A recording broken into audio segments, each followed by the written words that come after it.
সুপ্রিয় শ্রোতা, গল্প পাঠের আসর চ্যানেলে শুনতে যাচ্ছেন হুমায়ুন আহমেদ রচিত এইসব দিন রাত্রি উপন্যাসটির 13 পর্ব। আমি ওয়ারা কারিম, সাথে থাকুন। নীলু এবং রফিক বাসায় পৌঁছল রাত 9:20-তে।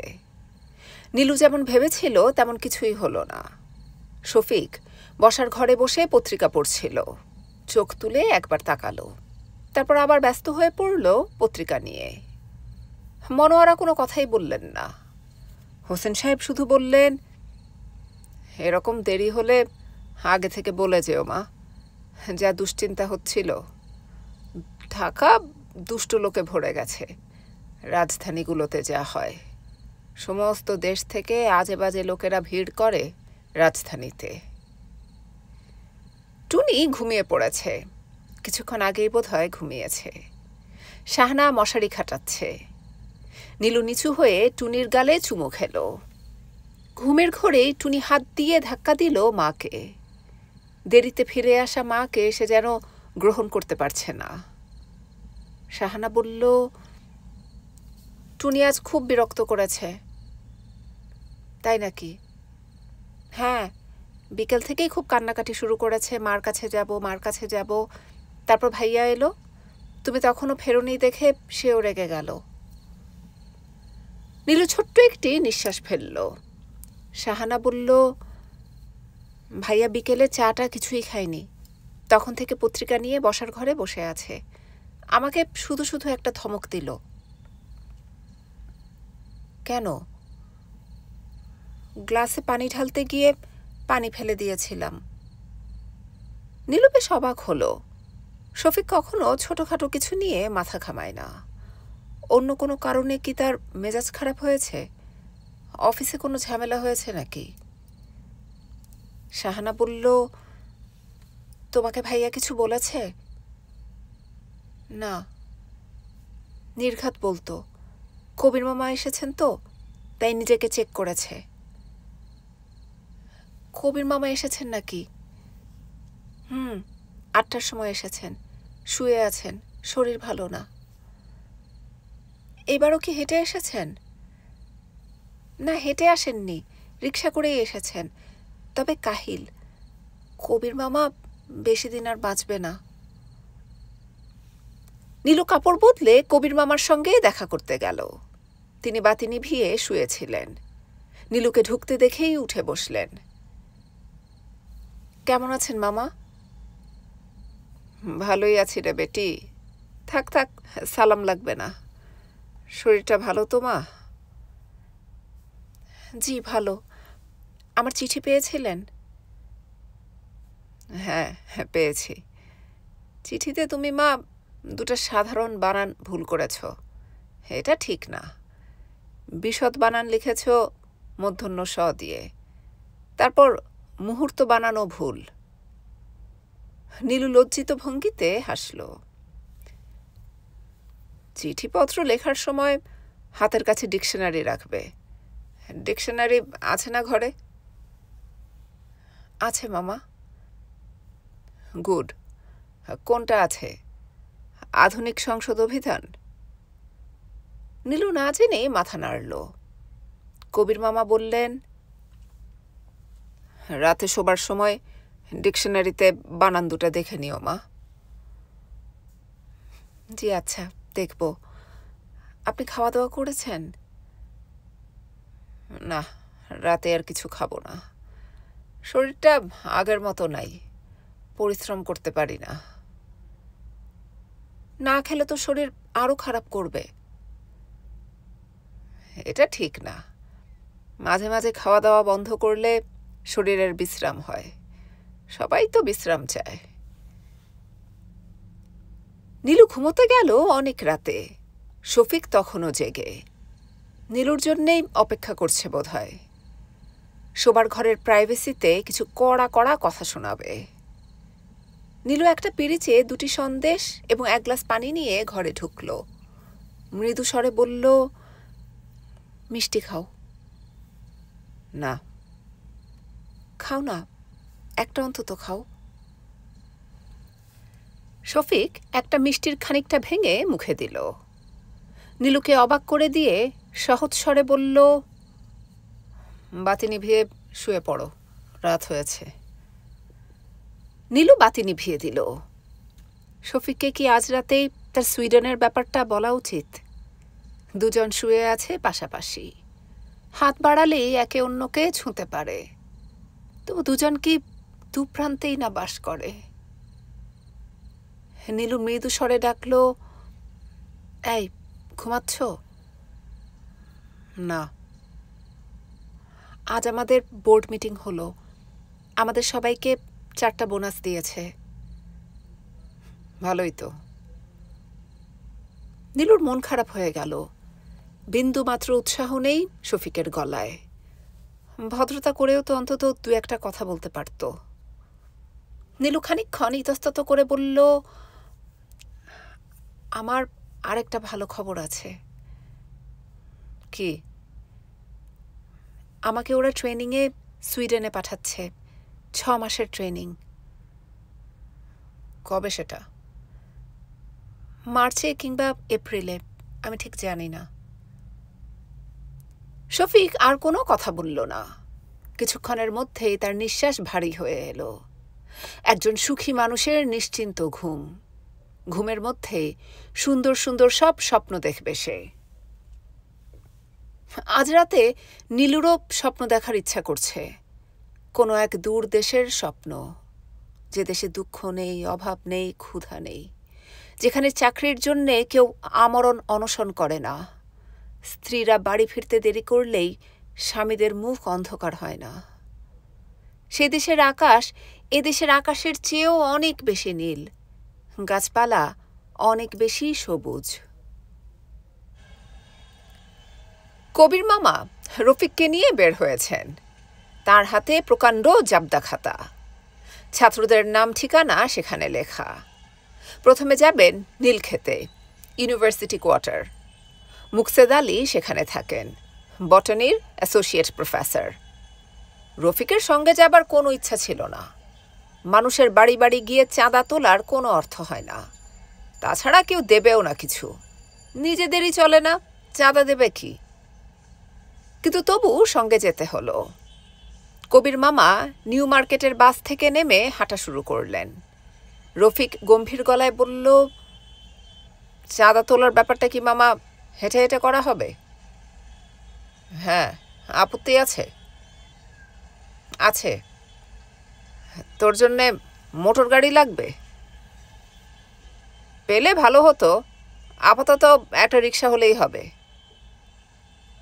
টাকা যেটা উঠবে সেটা তো রিক্সা ভাড়াতেই চলে যাবে। রিক্সা ভাড়া আমি দেব। তুই দিবি কোত্থেকে? তুই তো এখনো সিন্দাবাদের ভূতের মতো ভাইয়ের ঘাড়ে বসে আছিস। সেটা নিয়ে এখন কোনো আর্গুমেন্টে যেতে চাই না। শুধু এইটুকু অত্যন্ত স্পষ্ট ভাষায় বলতে চাই, হাঁটাহাঁটি সম্ভব না। যা, তুই চলে যা, আমি একাই পারবো। রফিক গেল না, মুখ আমসি করে আসতে লাগলো পাশাপাশি। মকসুদ আলী সাহেবকে বাসায় পাওয়া গেল। ভদ্রলোক স্যারকে দেখে যে পরিমাণে উৎসাহিত হলেন, স্যারের নীলগঞ্জের প্রজেক্টের কথা শুনে ঠিক সে পরিমাণ নিরুৎসাহিত হয়ে পড়লেন। আপনি একা কতটুকু করবেন স্যার? একা কোথায়? তোমরা সবাই আছো আমার সঙ্গে, আছো না?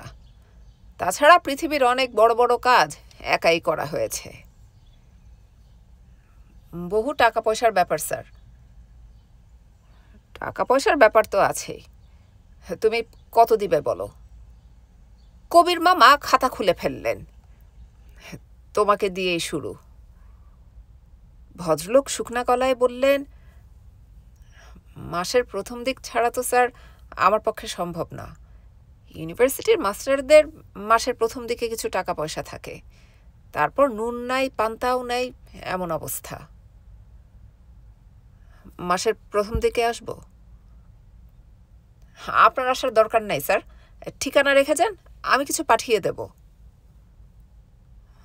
তোমার কথাবার্তা শুনে কিন্তু মনে হচ্ছে না তুমি পাঠাবে। মনে হচ্ছে তুমি চেষ্টা করছো আমাকে বিদায় করতে। মকসুদ আলী সাহেবের চোখ মুখ লাল হয়ে গেল। রফিক দারুণ অস্বস্তি বোধ করল। কবির মামার কথাবার্তার কোনো মাত্রা নেই, যা মনে আসছে বলে ফেলছেন। এই যুগে মনের কথা সবসময় বলা যায় না, চেপে রাখতে হয়। মকসুদ, আমি উঠলাম। মাসের প্রথম দিকে আবার আসব। আমি হচ্ছি কচ্ছপ, যেটা কামড়ে ধরি সেটা ছাড়ি না। ইউনিভার্সিটির মাস্টারদের মধ্যে আমার আর কোনো ছাত্র আছে? ঠিক বলতে পারলাম না স্যার। একটু খোঁজ করবে। আর শোনো, বন্ধু বান্ধবদের মধ্যে আমার প্রজেক্টের কথাটা বলবে। সবাই তো আর তোমার মতো না, কেউ কেউ উৎসাহিত হবে। আমি বলবো। নীলক্ষেত থেকে কবির মামা গেলেন মতিঝিল।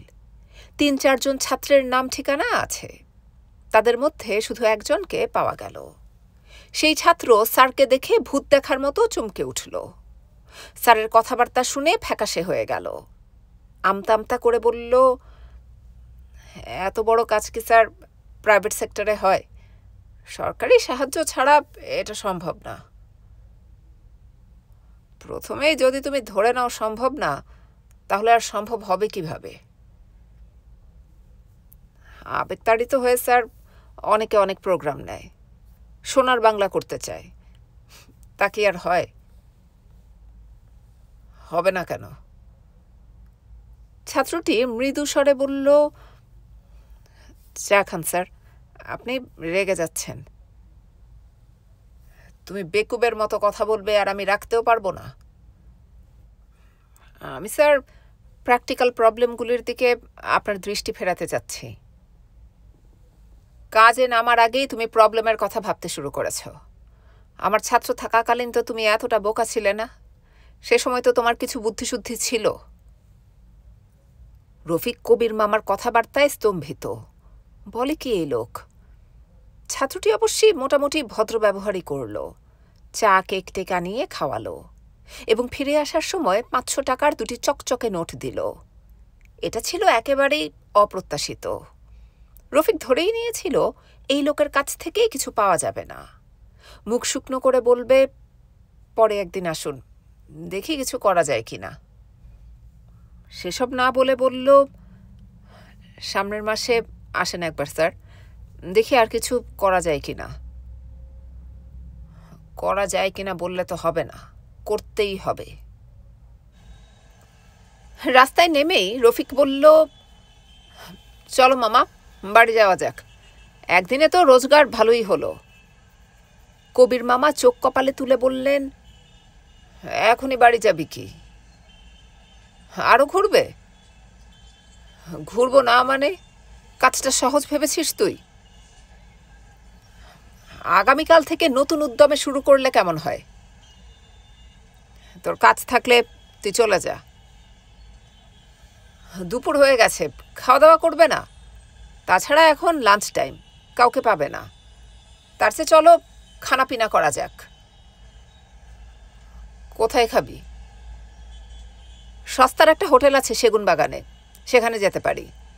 কিংবা তুমি চাইলে ভাবির অফিসে গিয়েও খেতে পারি, ভালো ক্যান্টিন আছে। চল সেখানেই যাই। তবে মামা, সেখানে না যাওয়াই ভালো। কেন?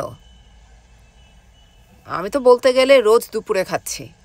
সেখানে এখন তোমাকে নিয়ে গেলে অফিসের লোকজন ভাববে পুরা ফ্যামিলি এনে পার করে দিচ্ছে।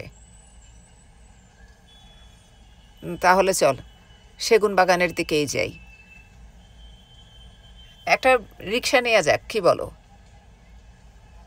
নে একটা। সেক্রেটারিয়েটের কাছে সে রিক্সা থেকে নেমে যেতে হলো। মিছিল বের হয়েছে একটা। আকাশ ফাটানো গর্জন উঠছে, গণতন্ত্র চাই। কবির মামা দীর্ঘ নিঃশ্বাস ফেলে বললেন, স্বাধীন দেশে গণতন্ত্রের জন্যে মিছিল বের করতে হচ্ছে, এর চেয়ে লজ্জার ব্যাপার আর কি হতে পারে? রফিক কিছু বলল না। কবির মামা বললেন, মিছিলটা কাদের? রফিক বিরক্ত হয়ে বলল, মানুষদের মিছিল আবার কাদের? তুমি কি মামা মিছিলে ভিড়ে যাবে নাকি? খাবে না? খাবো। তাহলে দাঁড়াও, মিছিল চলে যাক। চল খানিকটা যাই, প্রেস ক্লাবের সামনে বেরিয়ে পড়লেই হবে। রফিকের বিরক্তির সীমা রইল না। সে ইচ্ছা করেই পিছিয়ে পড়ল। সিগারেট খাওয়া দরকার। দীর্ঘ সময় বিনা সিগারেটে চলেছে। বুক ব্যথা করছে এখন। মিছিল আগাচ্ছে খুব শ্লথ গতিতে। লক্ষণ ভালো নয়। নিরীহ ধরনের এইসব মিছিল মাঝে মাঝে ভয়াবহ চরিত্র নেয়। এটিও হয়তো নেবে। রফিক সিগারেটে টান দিয়ে স্লোগানে গলা মেলালো, বাঁচতে চাই, বাঁচতে চাই, বাঁচার মতো বাঁচতে চাই। কবির মামা ক্লান্ত মুখে প্রেস ক্লাবের সামনে দাঁড়িয়ে আছেন। অনশন করা ছেলে 3টি এখনো আছে। নীল শাড়ি পরা মেয়েটিও আছে। আশেপাশে আর কেউ নেই। যেন এই ব্যাপারটিতে কারও কোনো উৎসাহ নেই। রফিক কাছে আসতেই কবির মামা বললেন, দেশের কি অবস্থা দেখেছিস? চাকরির দাবিতে অনশন করতে হচ্ছে। কি সর্বনাশের কথা। রফিক কিছু বলল না। কবির মামা বললেন, বাথরুমে যাওয়া দরকার। বাথরুম কোথায় পাবে এখানে? বসে যাও রাস্তার পাশে। কি যে কথাবার্তা তোর। তাহলে প্রেস ক্লাবে যাও, গিয়ে বলো আমি নীলগঞ্জের প্রভাতী পত্রিকার সম্পাদক, আমাকে একটু পেচ্ছাপ করার সুযোগ দিন। কবির মামা বিরক্ত হয়ে এগিয়ে গেলেন প্রেস ক্লাবের দিকে। রফিক গেল নীল শাড়ি পরা মেয়েটির কাছে। অনশনের আজ কতদিন? 6 দিন। বলেন কি? বিছানায় শুয়ে থাকা মানুষ 3 জন চোখ বড় বড় করে তাকাচ্ছে। মেয়েটি বলল, আপনি কি কাগজের লোক? না, আমিও একজন বেকার। শুনেন ভাই, আপনারা কেউ সিগারেট খাবেন? ভালো সিগারেট আছে আমার কাছে, খেতে পারেন। মেয়েটি বলল, আপনি বেকার, ভালো সিগারেট পেলেন কোথায়? আমার ভাবি প্রেজেন্ট করেছে। আপনি কে? আমার নাম রীতা। এদের মধ্যে আপনার কেউ আছে? আমার ছোট ভাই আছে। কোনজন? মেয়েটি আঙুল দিয়ে দেখালো। এই লোকটি বোধহয় কাল রাতে সিগারেট নিয়েছিলেন। রফিক বলল, কি নাম ভাই আপনার? ফরহাদ। কষ্ট হচ্ছে খুব? লোকটি জবাব দিল না। সিগারেট নিবেন? না। কবির মামা আসতে দেরি করছেন। তার বড় বাথরুম পেয়েছে কিনা কে জানে। রফিক আরেকটি সিগারেট ধরালো। নীল শাড়ি পরা রোগা মেয়েটি কি কিছু খেয়েছে? রফিক মনে মনে ভাবল, মেয়েটিকে যদি বলা হয়, আসুন আপনি আমাদের সঙ্গে 4টা ভাত খান, তাহলে সে কি আসবে? মনে হয় না। মেয়েদের আত্মসম্মান খুব বেশি। শফিক অফিসে যাবার জন্যেই তৈরি হচ্ছিল। নীলু এসে বলল, এখানে তোমার একটা সই লাগবে। কিসের সই? আমার পাসপোর্টের দরখাস্তের ফর্ম। স্ত্রীর দরখাস্তে স্বামীর সিগনেচার লাগে, কিন্তু স্বামীর দরখাস্তে স্ত্রীর কোনো সিগনেচার লাগে না। অদ্ভুত নিয়মকানুন। শফিক গম্ভীর হয়ে বলল, তোমার সুইডেনের ব্যাপার? হ্যাঁ, আমাদের অফিসের একজন কলিগ 10 দিনের মধ্যে পাসপোর্ট আনিয়ে দিবে। খুব কাজের লোক মনে হয়। খুবই কাজের। আমাকে একটা টিভি কিনে দিয়েছেন 1000 টাকা কম দামে। বলেই নীলু জিভে কামড় দিল। টিভির কথাটা এখন সে বলতে চায়নি। এটা ছিল সবার জন্যে একটা সারপ্রাইজ। আজ সন্ধ্যায় ইসমাইল সাহেবের টিভি নিয়ে আসার কথা। শফিক বলল, টিভি কিনছ নাকি? কই, আগে তো কিছু বলনি। তোমাদের একটা সারপ্রাইজ দিতে চেয়েছিলাম। ঘরে আসবে কবে? আজই আসবে, সন্ধ্যাবেলা নিয়ে আসার কথা। নীলু উজ্জ্বল চোখে হাসল। মনোয়ারা বাইরে থেকে ডাকলেন, শুনে যাও তো বৌমা, কয়েকদিন ধরেই তিনি বেশ গম্ভীর হয়ে আছেন, কথাবার্তা বলছেন না। কিন্তু আজ যে কোনো কারণেই হোক মেজাজ ভালো। কি ব্যাপার মা, আজ অফিসে না গেলে হয় না? কেন মা? আছে একটা ব্যাপার। মনোয়ারা মুখ টিপে রহস্যময় ভঙ্গিতে হাসলেন। নীলু কিছু বুঝতে পারল না। কি মা, না গেলে চলে? হ্যাঁ, চলবে না কেন? বিনাদের বাসা থেকে টেলিফোন করে দেব। ব্যাপারটা কি? শাহানাকে দেখতে আসবে। দেখতে আসবে মানে? 3:30টার সময় আসবে। ছেলের এক চাচি আর ছেলের মা। নীলু অবাক হয়ে তাকিয়ে রইল। তার শাশুড়ি বিয়ের আলাপ আলোচনা অনেকদিন থেকেই করছেন, এটাকে সে কখনোই গুরুত্ব দেয়নি। মায়েরা মেয়ে একটু বড় হলেই বিয়ে নিয়ে চিন্তাভাবনা করতে শুরু করে, এটাও সেরকমই ভেবেছিল। এখন মনে হচ্ছে সেরকম নয়। নীলু বলল, কই মা, আমি তো কিছু জানি না। জানার মতো হলে তবেই না জানবে। তোমার খিলগাঁয়ের মামা শ্বশুর সম্বন্ধ আনলেন। ওরা একজন অল্প বয়সী মেয়ে চান, তবে সুন্দর চায়, আর কিছু না। এখন বিয়ে দিলে তো মা পড়াশোনা হবে না। বিয়ে না দিয়ে যেন কত পড়াশোনা হচ্ছে, কোনো মতো ম্যাট্রিক করেছে, আয় পাস হবে না। তুমি যাও তো, শাহানাকে বলে আসো আজ কলেজে যেতে হবে না। ছেলে কি করে? ছেলে রাজপুত্রের মতো, বাবা মায়ের একমাত্র ছেলে। বাবা রিটায়ার্ড ডিস্ট্রিক্ট জজ, বিরাট বড় লোক। ছেলের ছবি আছে আমার কাছে, দেখবে? নীলু মন থেকে কোনো আগ্রহ দেখাতে পারছিল না, কিন্তু আগ্রহ না দেখালে তিনি অসন্তুষ্ট হবেন। নীলু ছবি দেখল। ছবি দেখে স্বীকার করতেই হলো ছেলেটি অত্যন্ত সুপুরুষ, যাদের দেখলেই মনে হয়, আহ, না জানি কোন মেয়ের সঙ্গে এর বিয়ে হবে। মনোয়ারা বললেন, ছবি কেমন দেখলে মা? ভালো। শুধু ভালো? ছেলে তো খুবই সুন্দর। করে কি? মনোয়ারা গাল ভর্তি করে হাসলেন। নীলু আবার বলল, ছেলে কি করে? তোমার ধারণা ছেলে যখন এত সুন্দর নিশ্চয়ই মাকাল ফল। আমারও সেরকম ধারণা ছিল। ছেলে কিন্তু খুব ভালো, ওকালতি করছে, খুব ভালো প্র্যাকটিস।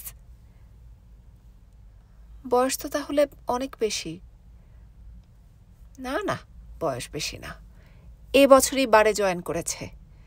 তুমি যাও তো বৌমা, শাহানাকে কলেজে যেতে নিষেধ করো। ওকে কিছু বলবে না, জানতে পারলে কান্নাকাটি চেঁচামেচি শুরু করবে। শাহানা কলেজে যাবার জন্যেই তৈরি হচ্ছিল। নীলুকে দেখে অবাক হয়ে বলল, তুমি আজ অফিসে যাওনি ভাবি? না।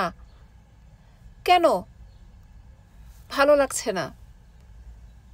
তাহলে আমিও আজ কলেজে যাব না। ঠিক আছে, না গেলে। মা বকাবকি করবে। তা হয়তো করবেন।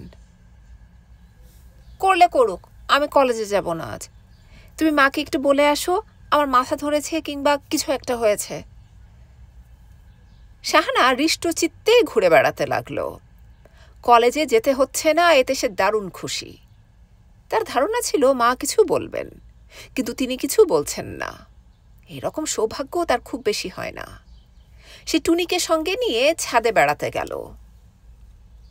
আনিসের ঘরের দরজা খোলা। শাহানা উঁকি দিল। কি করছেন আনিস ভাই? তেমন কিছু না, ভেতরে এসো। শাহানা ভেতরে ঢুকল না। আনিস হাসি মুখে বলল, নতুন একটা চাইনিজ ট্রিক শিখেছি, দেখবে? না। শাহানা দরজার সামনে থেকে সরে এলো। আনিস বেরিয়ে এলো সঙ্গে সঙ্গে। এই যে শাহানা, তাকাও এদিকে। কি আছে হাতে? চুপ করে আছো কেন, বলো। কিছু নেই। গুড। এই দেখো, হাত বন্ধ করলাম। আনিস মুঠি খুলল। চমৎকার একটি গোলাপ তার হাতে। শাহানা রাগী গলায় বলল, আবার আপনি আমাদের টবের গোলাপ ছিঁড়েছেন। গোলাপ ছিঁড়েছি কি ছিঁড়িনি সেটা পরে, আগে বলো ম্যাজিকটা কেমন? এই ম্যাজিকটা শেখার পর আপনি আমাদের টবের সবগুলি গোলাপ নষ্ট করেছেন। এটা ছিঁড়েছেন আজ সকালে। কেমন মানুষ আপনি বলেন তো? আচ্ছা যাও, আর ছিঁড়ব না, কথা দিচ্ছি। গোলাপ কি আর আছে যে ছিঁড়বেন না? সবই তো শেষ করে ফেলেছেন। আপনার একটু মায়াও লাগে না, তাই না? আনিস লজ্জা পেয়ে গেল। গোলাপ গাছগুলি শাহানার খুব প্রিয়। সব তুলে ফেলা ঠিক হয়নি। শাহানার যা রাগ, পড়তে সময় লাগবে। আনিস মৃদু স্বরে বলল, গোলাপটা নাও শাহানা। আমার দরকার নেই। টুনি হাত বাড়ালো। শাহানা তাকে একটা ধমক দিল। কড়া গলায় বলল, এদিকে আয়, নিতে হবে না। সিঁড়ির গোড়ায় দাঁড়িয়ে মনোয়ারা ডাকছেন শাহানাকে। শাহানা আষাঢ়ের আকাশের মতো মুখ করে নিচে নেমে গেল। আনিস গোলাপ নিয়ে প্র্যাকটিস চালালো কিছুক্ষণ। ফুলটা প্রকাণ্ড, একে ঠিকমতো পাম্প করা মুশকিল, কিন্তু প্র্যাকটিসের একটা মূল্য আছে। হাত অভ্যস্ত হয়ে আসছে। এখন সে অনায়াসে ফুলটি লুকিয়ে রাখতে পারে। গোলাপ তৈরির ম্যাজিকে সে বিশ্বের সর্বশ্রেষ্ঠ হতে চায়। যেখানেই সে হাত দেবে সেখানেই তৈরি হবে একটি রক্ত গোলাপ। 10টার মতো বাজে। আনিসের তেমন কিছু করার নেই। শরাফ আলীর কাছে গেলে কেমন হয়? ফুলের এই ম্যাজিকটা শরাফ আলীর কাছ থেকে শেখা। তাকে অবশ্যই কখনোই পাওয়া যায় না। তাকে ধরার একমাত্র কৌশল হচ্ছে বারবার যাওয়া। কিন্তু শরাফ আলী যে জায়গায় থাকে সেখানে বারবার যাওয়া সম্ভব নয়, এবং যাওয়া ঠিকও নয়। প্রথমবার গিয়েছিল বদরুলের সঙ্গে। নোয়াবপুর রোডের এক গলিতে বদরুল ঢুকে পড়ল। নর্দমার পাশ দিয়ে যাবার রাস্তা। পচা গন্ধে গা গুলাতে শুরু করল। গলির ভেতর তস্য গলি। নবাবী আমলের বাড়িঘর সেদিকে। যে কোনো মুহূর্তে ভেঙে পড়ার কথা, কিন্তু ভেঙে পড়ছে না। অধিকাংশ বাড়িরই জানালা নেই, মোটা চট ঝুলছে। দিনের বেলাতেও কেমন অন্ধকার অন্ধকার ভাব। আনিস ঘাবড়ে গিয়ে বলল, কোথায় নিয়ে এলেন বদরুল ভাই? আসল জায়গা। আসল জায়গা মানে? সন্ধ্যা না হলে বুঝবে না। ঢাকা শহরের এটা খুব একটা খানদানি অঞ্চল।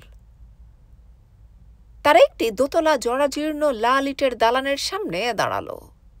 বদরুল গলা উঁচিয়ে ডাকতে লাগলো, শরাফ আলী ভাই আছেন? শরাফ আলী ভাই। কেউ কোনো সাড়া দিল না। বদরুল নিচু গলায় বলল, পামিংয়ের আসল লোক, ওস্তাদ আদমি, তবে শালা মারাত্মক খচ্চর। বহু ডাকাডাকির পর নীল লুঙ্গি পরা বুড়ো মতো একজন লোক বেরিয়ে এলো। কাঁচা ঘুম থেকে উঠে এসেছে, তাকাচ্ছে চোখ লাল করে। বদরুল দাঁত বের করে বলল, শরাফ ভাই ভালো আছেন? ঘুমাচ্ছিলেন নাকি? আনিসকে নিয়ে এলাম আপনার কাছে। বলেছিলাম তো তার কথা আপনাকে। খুব বড় ঘরের ছেলে। আপনার কাছ থেকে 2-1টা কৌশল শিখতে চায়। সাধ্যমতো টাকা পয়সা খরচ করবে। কয়েকটা পামিং যদি। আরেকদিন আসেন। আপনাকে তো শরফ ভাই পাওয়া যায় না। আসছি যখন একটু বসি, আলাপ পরিচয় হোক। আরেকদিন আসেন, শৈল ভালো না। শরাফ আলী দ্বিতীয় কোনো কথা বলার সুযোগ না দিয়ে ভেতরে ঢুকে গেল। বদরুল আরও খানিকক্ষণ ডাকাডাকি করল, কিন্তু লাভ হলো না। শরাফ আলীর সঙ্গে সেই প্রথম পরিচয়। ফিরবার পথে বদরুল বলল, এ লোক অনেক কিছু জানে। ম্যাজিক শিখতে হলে এর সঙ্গে লেগে থাকতে হবে। জায়গাটা খারাপ, তোমাকে ঘন ঘন এখানে আনা ঠিক না। তবে গরজটা যখন তোমার। লোকটা কেমন? শরাফ মিয়ার কথা বলছো? এই শ্রেণীর লোক যতটা ভালো হতে পারে ততটাই, বেশিও না কমও না। শরাফ মিয়াকে আনিসের মনে ধরল।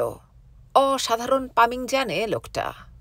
চোখের পলকে সিগারেটের প্যাকেট লুকিয়ে ফেলল। হাত উল্টে পাল্টে দেখালো, হাতে সিগারেটের প্যাকেট নেই। কিন্তু হাতেই আছে, দর্শকের চোখে পড়ছে না। অপূর্ব কৌশল। আনিসের বিস্ময়ের সীমা রইল না।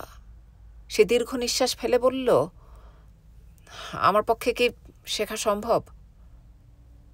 শরাফ মিয়া গম্ভীর হয়ে বলল, সম্ভব না। কেন সম্ভব না? কেন? এসব ভদ্রলোকের কাজ না, ছোট লোকের কাজ। ভদ্রলোকের হাতের তালু ইচ্ছা মতো নরম হয় না। চেষ্টা করে দেখতে পারি। তা পারেন। প্রথম দিনেই গোলাপ লুকিয়ে রাখার কৌশল শিখিয়ে দিল। ভারী গলায় বলল, ফুলের বোটাটা ধরতে হয় আঙ্গুলের ফাঁকে। ফুলটা একবার থাকবে হাতের তালুর দিকে, একবার থাকবে পিঠের দিকে। এটা করতে হয় চোখের পাতি ফেলতে যত সময় লাগে তার চেয়েও কম সময়ে। কতদিন লাগবে শিখতে? 3-4 বছর, এর বেশিও লাগতে পারে। বলেন কি? ম্যাজিক ভদ্রলোকের কাজ না, ছোট লোকের কাজ। আনিস অবশ্যই 4 মাসের মাথাতেই ব্যাপারটা মোটামুটি ধরে ফেলল। শরাফ মিয়া নির্লিপ্ত স্বরে বলল, আপনার হইব, কিন্তু কি করবেন এসব শিক্ষা? লাভ কি? কোনো লাভ নেই। কোনো লাভ নাই। একসময় রাজা বাদশারা ছিল, এরা এইসব জিনিসের কদর করত। এখন রাজাও নাই, বাদশাও নাই, সব ফকির। ফকিরের দেশে ম্যাজিক চলে না।